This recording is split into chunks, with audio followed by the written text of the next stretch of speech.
morning, everybody.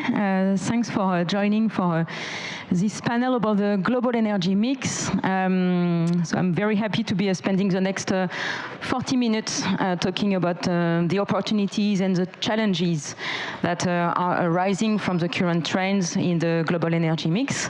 My name is Audrey Robat. I am the CFO for ENGIE in North America. Just a quick snapshot about ENGIE, which is a global energy utility headquartered in France. We are an integrated player from generation to infrastructure and supply of gas and electricity to B2C and B2B customers. We have 100,000 employees across 30-ish countries in the world, deploying soon 50 gigawatt of renewable energies. In North America, we have 12 gigawatt, including 700 megawatt here in Canada. I am surrounded by seasoned panelists today, coming from various industries and geographies. We will try to tackle during this discussion long-term trends and short-term shifts to the global and local energy mix, what headwinds and tailwinds a clean energy face today, and what role gas and nuclear could play. We will also address the way these companies position themselves in the triangle between decarbonization, affordability, and reliability. And we'll conclude about current capabilities of our supply chain to support this ambition, facing a completely new world in terms of tariff, shortly after resuming from the aftermath of COVID. I would like to introduce my fellow partner for this panel, starting with Karen Fritz, who joined WSP Canada back in 2024 as SVP for nuclear market in the energy, resources, and industry sector. She has led nuclear mega projects, including the largest turbine generator upgrade project in the world, and has contributed to the production of clean electricity through her work at all 3 commercial nuclear stations in Ontario and Point-le-Pro in New Brunswick. Karen has led procurement transformation while focusing on preparing the energy supply chain of the future. Prior to WSP, Karen has an outstanding 25-year career at Ontario Power Generator, and she is a champion of reconciliation action related to increasing procurement opportunities for indigenous business in Canada. Aurélien Hamelle is President Strategy and Sustainability for TotalEnergies, member of the Executive Committee since 2024. Before taking this position, he was General Counsel and Senior Vice President for Acquisition and Disposal of TotalEnergies. He started his career as a regulatory and dispute resolution lawyer with various firms, including Allen and Audrey, and he's a member of various professional associations and academic bodies, as well as sitting at the Strategic Committee of Sciences Po Law School. Christine Healy is the president and CEO of Northland Power. She has led large-scale, innovative, and sustainable energy projects throughout her career and was recently named to the global top 275 female influencers of the energy sector. Most recently, Christine served as president of Asia, Middle East, and Australia for Atkins Realis, a global leader in energy services. Prior to this, Christine was Senior VP for Carbon Neutrality and Continental Europe at TotalEnergies. So she's meeting some former colleagues around the stage today. She also oversaw major oil and gas projects in Europe and Asia and served as President and CEO of Total E&P Canada. Earlier, she was Chief Strategy Officer and General Counsel at Maersk Oil and Gas, and she has led senior roles at Statoil and has worked in private legal practice and as a senior advisor to the government on Newfoundland and Labrador. Last but not least, we have on stage Sharbini Suhaili, who is a Group Chief Executive Officer of Sarawak Energy. Under his leadership, Sarawak Energy is delivering on full electrification targets, decarbonizing the energy sector toward low-carbon economy. Sharbini served as an elected board member of the International Hydropower Association and a council member of the Energy Transition Malaysia Alliance. Under his stewardship, Sarawak Energy became the first global patron to the World Energy Council from Southeast Asia. And Sharbini is also a former Royal Dutch Shell scholar who worked with Shell and Petronas in senior leadership position before joining Sarawak Energy in 2016. I would like to give the floor to Karen to begin and maybe give us some perspective on what WSP is doing today. Thanks, Audrey, and good morning, everybody. I'm very happy to be here today to share the stage with my fellow panelists. In case you're not familiar, for those of you in the room, with WSP. WSP is proudly Canadian. We are based in Montreal. We have a team of 13,000 people employed in Canada and a team of 73,000 globally. We operate in over 50 countries. We are one of the largest design firms in the world. We are a design, engineering, and environmental company primarily, and we like to say visioneers at WSP. We are currently working on 400,000 projects in the world right now, including dozens of new nuclear siting projects, which I will talk about a bit later. And at WSP, we really do believe that there's no one solution to solve our energy supply needs for the future. It will be a combination of solutions that is very regional based in the world. For myself, I've worked in the nuclear industry my entire career, and I know that Premier Ford and Joe from Atkins also mentioned the unprecedented growth in nuclear right now, and I've never seen anything like it, and I look forward to what the next decade looks like. Thank you. Aurélien, do you want to follow on with Total? Yes, hello everyone, happy to be here too. I'm much more of a Maple Leafs person, but good for the Blue Jays yesterday, I understand. So happy to be here today, especially in Toronto with you guys. TotalEnergies is a 101 years old company. We turned 100 years last year. We're traditionally an oil and gas company. We produce oil and gas. We keep investing in oil and gas because there's growing demand in oil and gas, and we'll come back to gas later in the discussion. While we do that, we make sure that we have low-cost projects and low-emissions projects. I mean, any new project must lower the emissions of the production of oil and gas we have. And we have a very significant target on tackling methane emissions, which is key in our industry, certainly. At the same time, we are growing our power business. We started 5 years ago. And this year in 2025, power, which is really 70% coming from renewables, 30% from gas-fired power plants, is going to make up 10% of our energy production. It was 0 6 years ago. It will be 20% of our energy production in 5 years from now.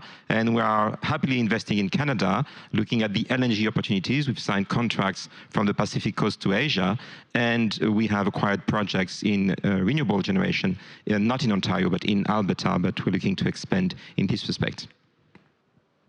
Christine? Good morning, everyone.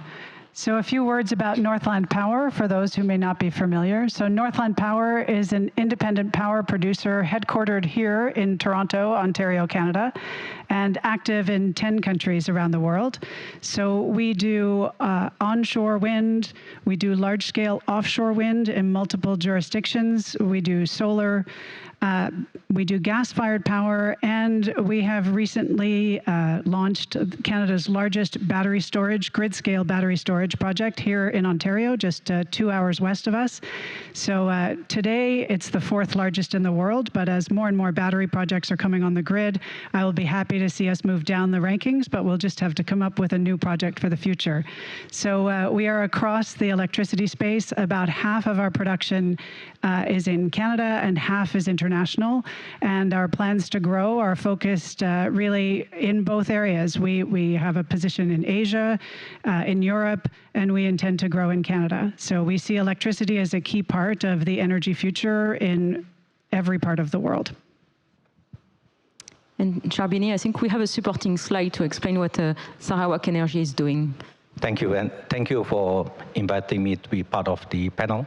I'm Sharbini Suhaili. I'm the group CEO of Sarawak Energy, which is located in the Malaysian part of the Borneo Island, and I'm a member of the board member of the International Hydropower Association, IHA, headquartered in London. Sarawak Energy is a vertically integrated power utility, and today's Malaysia's largest renewable energy developer. We are located on the, Sarawak is located on the northeast part of Borneo Island. We have a land area of about 135,000 kilometers, mainly covered by forests, by mountains, plenty of rivers, and a lot of rainfall, so that make it ideal condition to develop hydropower to contribute to the development of the state. So hydropower has in fact ensured that we develop Sarawak, and we as well move towards the energy transition to a low carbon economy. And if you look at the map, one of the things that we have been trying to do is to share our energy, renewable energy, with our neighbors as well. And you can see that Southeast Asia is comprised of about 25,000 islands. So we, as Sarawak Energy, we try to develop the energy resources we have. The largest hydropower plant we have is Bakun, which is 2,520 megawatts. And we're developing Murum, 1,000 megawatt, and as well, currently we're developing another hydropower, 1,400 megawatts. So our ambition is to be the regional energy powerhouse and the battery of ASEAN. And as part of that ambition, we have started to construct a transmission interconnection with our neighbors, firstly in Borneo. So we are driving the emergence of the Borneo grid, and then we will enhance that to be part of the ASEAN power grid, which has been spoken by the ASEAN nation to interconnect all of the ASEAN nations with a common grid. And Sarawak Energy is basically a big part of that. And one of the next project we're working on is a subsea interconnection to Singapore. Singapore needs a lot of renewable energy, so we have discussed with Singapore and also our colleague in Peninsular Malaysia for interconnection. So our vision is to be the regional energy powerhouse and to help the whole region transition to a low carbon economy. Thank you. Christine, maybe we will start this conversation with you. You mentioned that Canada represents roughly half of your portfolio today. So where do you position yourself in the energy mix of Canada? How your own portfolio of assets has evolved so far? I guess you can tackle this very ambitious battery storage that you have just commissioned. And how do you see it evolving by the end of the decade?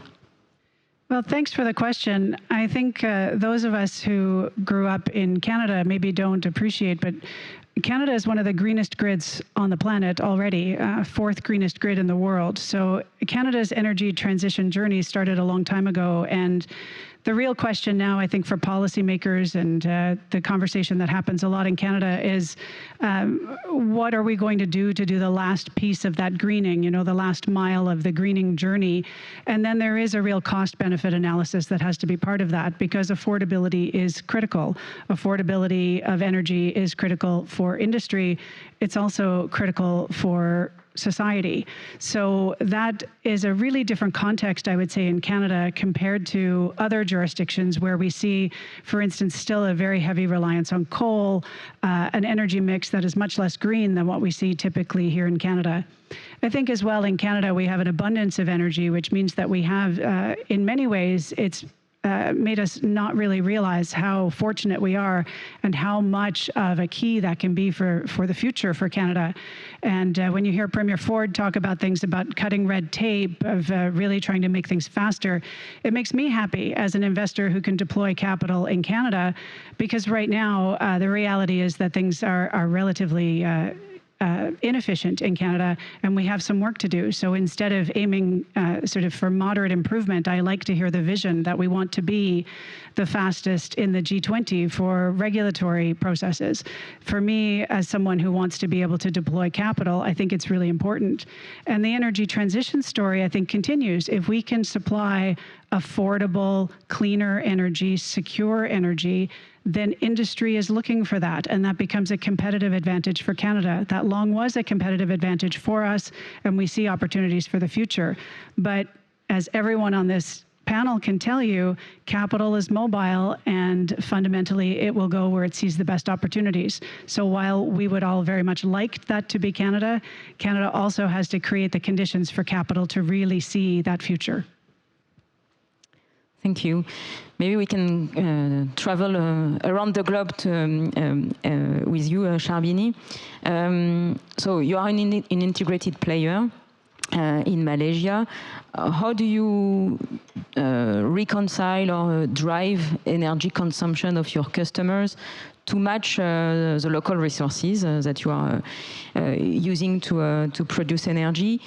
And what kind of innovation do you expect to increase penetration of renewable further in Malaysia and maybe in Southeast Asia more globally?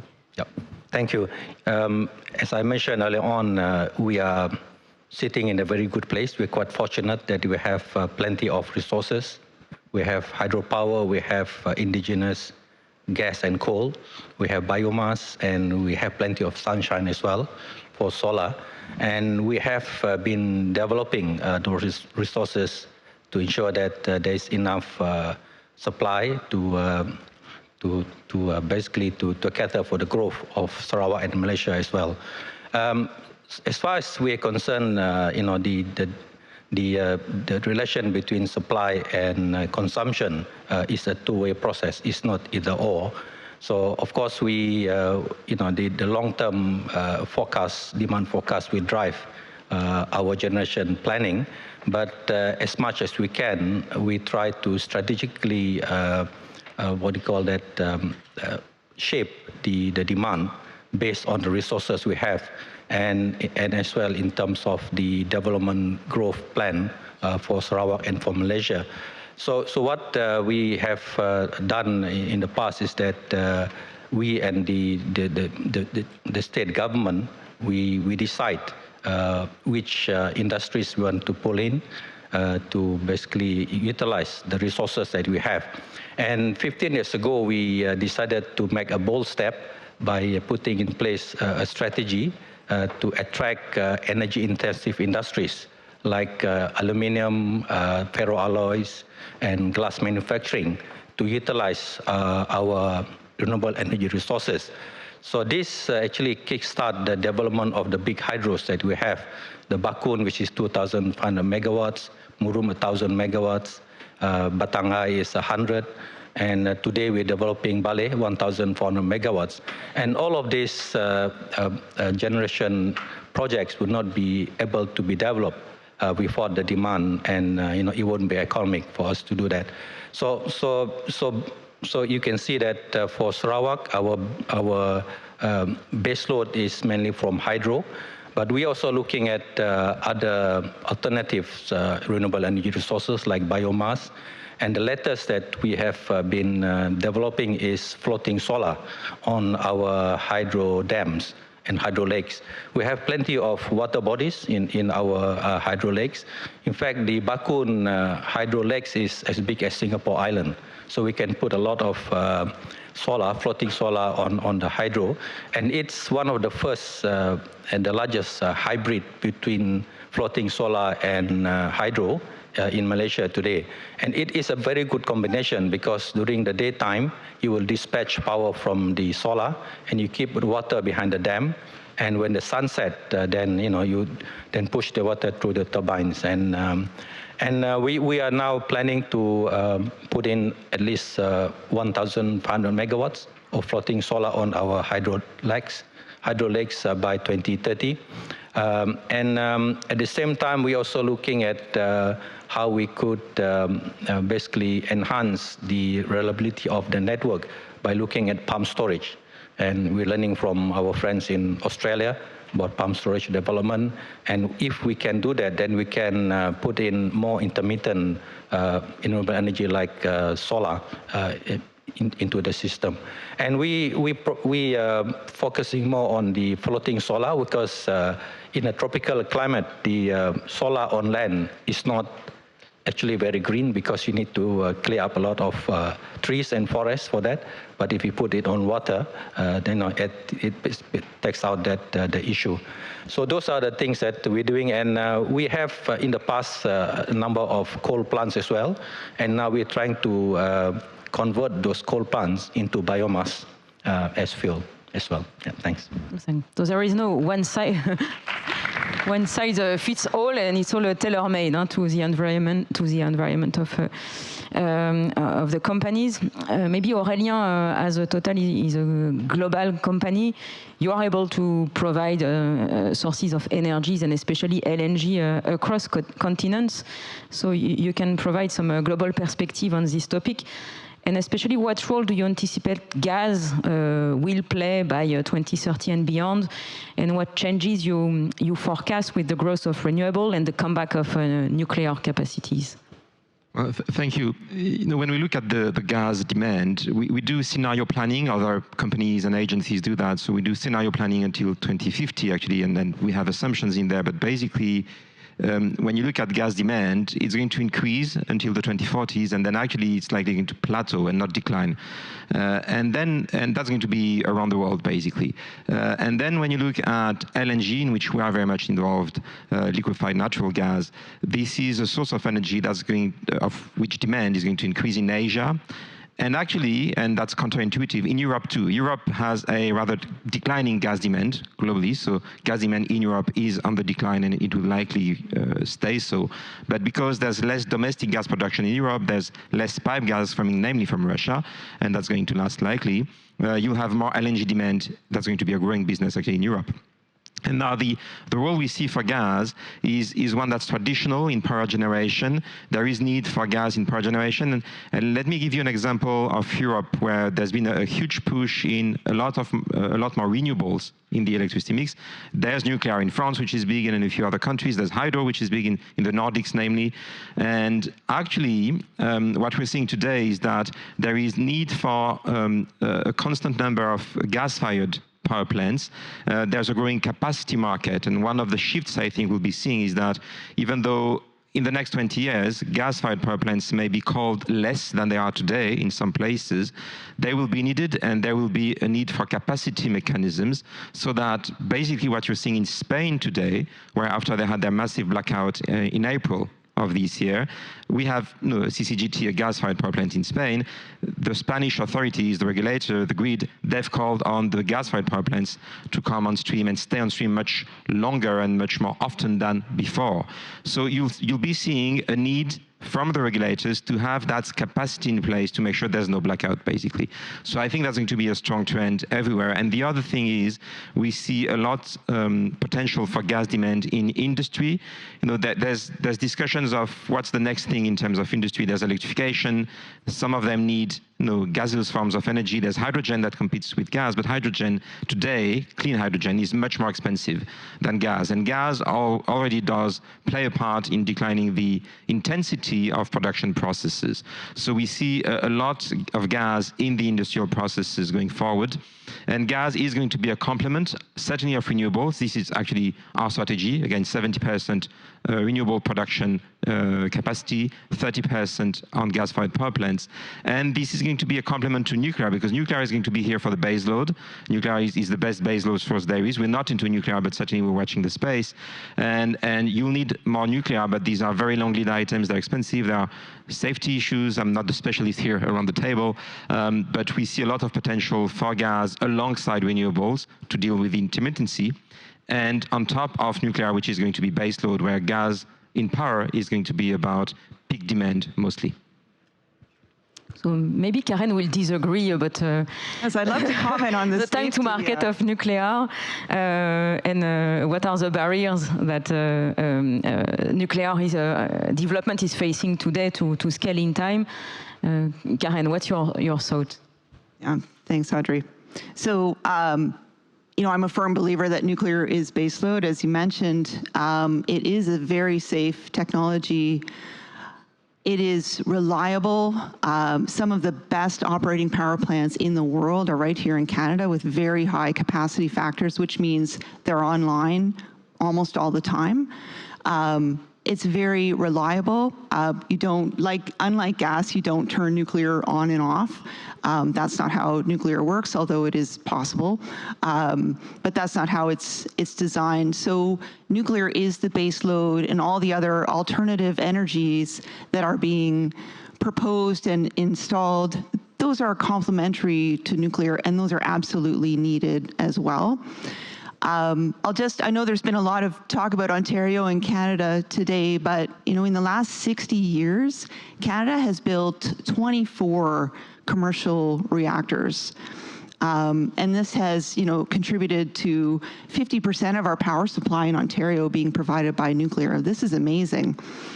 If you look at what Canada wants to do in the next, let's call it 30 years, there are at least 20 small and large reactors on the books across the country, not only in Ontario and New Brunswick, which currently operate nuclear, but in other provinces as well, who have never operated nuclear before.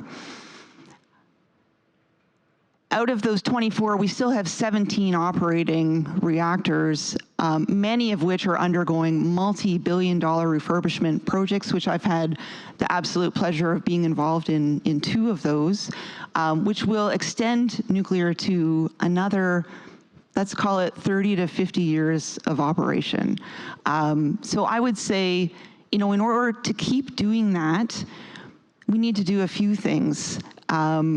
And I'll get to scalability in a moment, but we need to continue to operate these power plants at a very high excellence level. That's very crucial to be able to have the social license and the potential private investment that we are seeing more and more in nuclear to invest in more power plants. So excellent operations and then excellence in projects.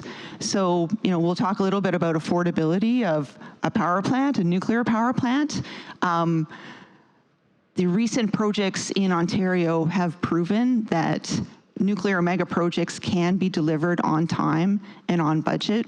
And I'll just give an example of the Darlington refurbishment project, which I worked on for almost a decade. The first unit, breaker open, was not done until 10 years after that planning started. So significant amount of investment in planning and project management, business case analysis, cost estimate development. That is absolutely key in making these projects successful. I'll just speak a little bit to a couple of barriers that I see, and Christine already mentioned regulatory. The regulatory process for new nuclear, it is long. Impact assessments, environmental assessments, other stakeholder and shareholder communications over many, many years. It is long. So this is part of the, I would call it red tape or efficiencies that can be made in Canada. Around the world, we're seeing unprecedented growth in nuclear in countries that don't have a regulator. They've never operated nuclear, and they are working with the Canadian regulator, the CNSC, the US NRC, the UK regulator in order to help them to streamline and be more efficient and learn the lessons, which is a very good thing. I would say the other, another barrier would be project management. So project management, skilled resources to execute these projects.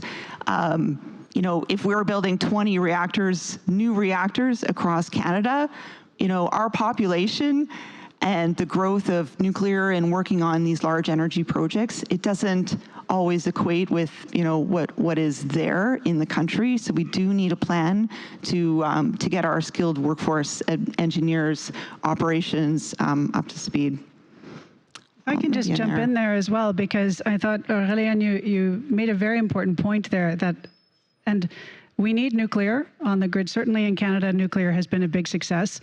But we also need gas, and one of the world's largest natural gas producers is Canada. And in fact, we have some of the best and cleanest ways of producing natural gas of anywhere on Earth.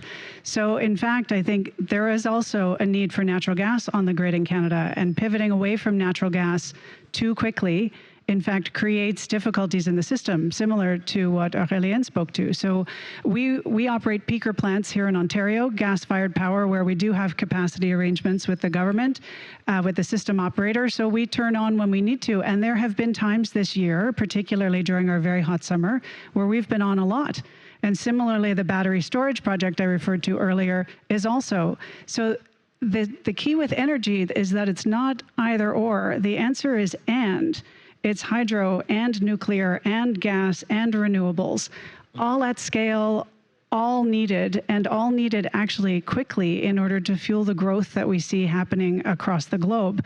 So it really, it becomes a false dichotomy if we start talking about one or the other, because, you know, all God's creatures got a place in the choir when it comes to energy. I think we have space in order to make this work. And in different countries, different localities, the answer is different. The answer in your part of the world is different than the answer in my part of the world, and that's okay. We have to have companies, capabilities, flexibility to realize it's not one size fits all. I agree with your comment about the role of gas. And, you know, for us, even though hydro is our base load, but we still keep a number of gas plants for security of supply reasons. And, you know, for hydro as well, there are times when there are drought in the future. So as far as we're concerned in terms of our generation mix and generation planning, we always have thermal plants. And I believe that gas is the best going forward. And if we can shut down all the coal plants or replace them with renewable biomass, and then we have gas as thermal, then with hydro and with solar. Of course, you know, for our part of the world, we have not used nuclear yet, but there is something that we're looking at as well to complement the energy source we have. Yeah, thanks.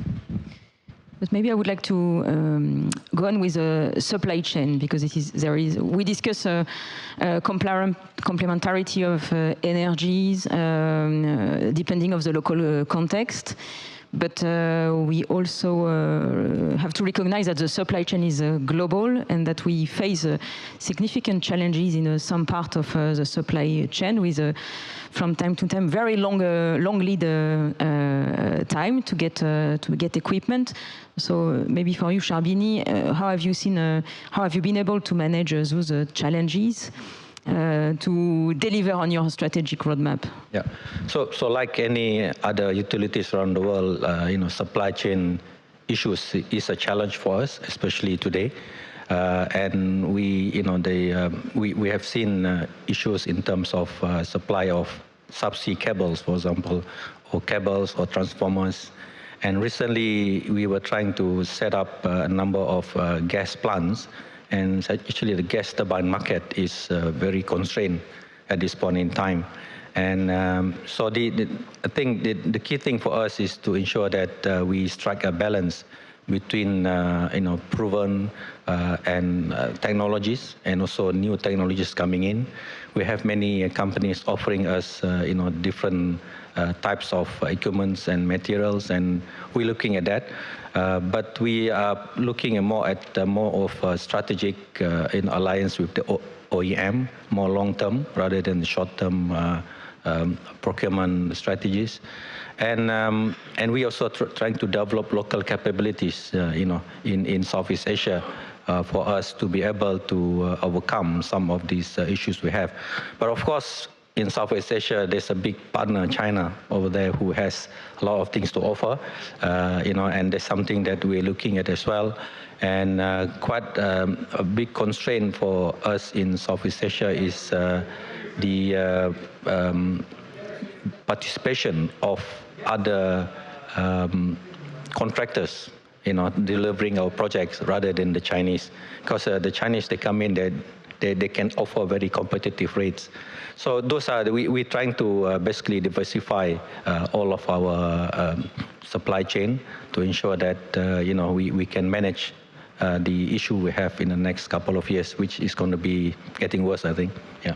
And I think we layer on top of that the uncertainty now with tariffs and where tariffs are going to be, what will they apply to, how long will they apply for, and it really makes it very difficult then when we're sanctioning projects to have certainty as to the costs for the projects and also the delivery times for the materials that we need. And particularly, at least for the renewables part of our business, I mean, almost every part of the renewable supply chain, some piece of it goes through China. So having sort of a broad brush on tariffs can mean a lot of unintended consequences in terms of being able to deliver on grid-scale battery projects, on renewable projects.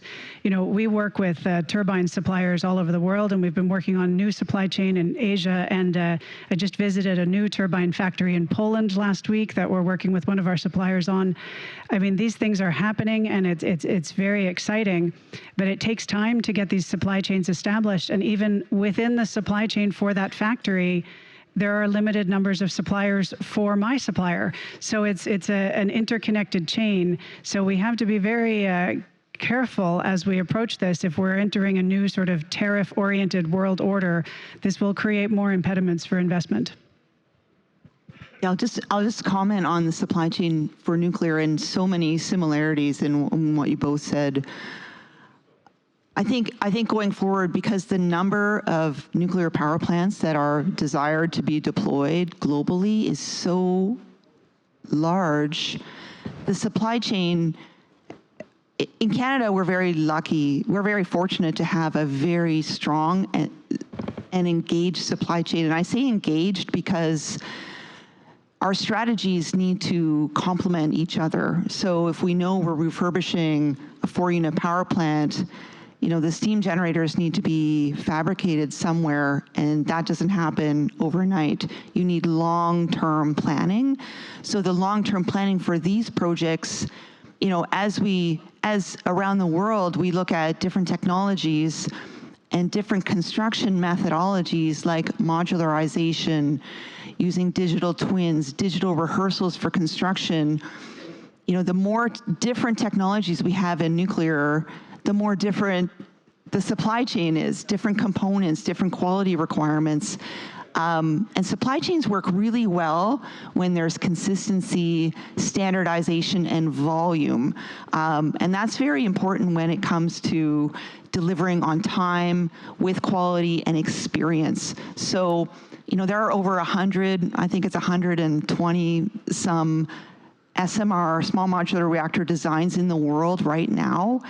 Even if half of those were built, the supply chain for each one of those is quite different. So, you know, what we can do from a policy or from a government relations and large corporations is work together on the design, and I understand these are all competitors, but how can we make some of the components the same quality, same manufacturing, and then getting into modularization. How can we design for